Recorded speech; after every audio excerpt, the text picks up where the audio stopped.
ሃይ እኔ ማር ነኝ። ከንፈሮቻችሁ ከደረቁ እኔን ቀቡኝ። ልስልስ እንዲሉና በተፈጥሮ ጣፋጭና ማራኪ እንዲሆኑ አደርጋቸዋለሁ። ሃይ እኔ ቆምጣጤ ነኝ። የቆሸሹ እጆችን ስጡኝ። ሽታን አጠፋለሁ፣ አጸዳለሁ። ሁሉንም ጥቁር ሚስጥሮች አጥቤ አስወግዳለሁ። ሃይ እኔ ግሪን ቲ ነኝ። አይኖቻችሁ በድካም መጋረጃ ከለበሱ እኔን ተጠቀሙ። ዛሬ ተኝታችሁ ነገ ስትነሱ ብሩህና ንጹህ አይኖች ያለምንም መብጠት ይኖራቸዋል። ሃይ እኔ ሩዝ ውሃ ነኝ። ትንሽ ስታርችና ብዙ ቪታሚኖች አሉኝ። የፊት ቀዳዳዎችን አጥባለሁ። ያለምንም ህመም ፊታችሁን አቀዘቅዛለሁ። ቃል በቀዝቃዛ እግር መተኛትህን አቁም። ሰውነትን ሙቀት ማስወጣት ካልቻለ አንጎል ስራ አያቆምም። የሰውነትን ሙቀት ለማመጣጠን ካልሲ ልበስ። በደቂቃዎች ውስጥ እንቅልፍ ይወስዳል። ገና እንደነቃ ቡና አጠጣ። አለበለዚያ ቀጠር ላይ ዝልፍልፍ ትላለህ። ለ90 ደቂቃዎች ጠብቅ። ተፈጥሯዊ ኃይልህን መጀመሪያ ይንቃ።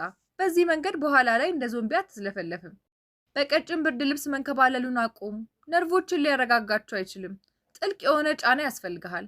የኔ ክብደት ሰውነትን እንዲዝናናና ጸጥ እንዲል ያስገድደዋል። ተኝቶ ስልክ መጎርጎርን አቁም። እረፍት አይደለም፣ አእምሮህን እያረሳሳኸው ነው። አንድ ሰዓት በፊት ጨለማ ውስጥ መሆን ለአይኖች እውነተኛ እረፍት የሚሰጥበት ብቸኛው መንገድ ነው። እንቅልፍን አታስርበው። እኔን ችላ ማለትህን አቁም። እኔ ተፈጥሯዊ ነዳጅ ነኝ።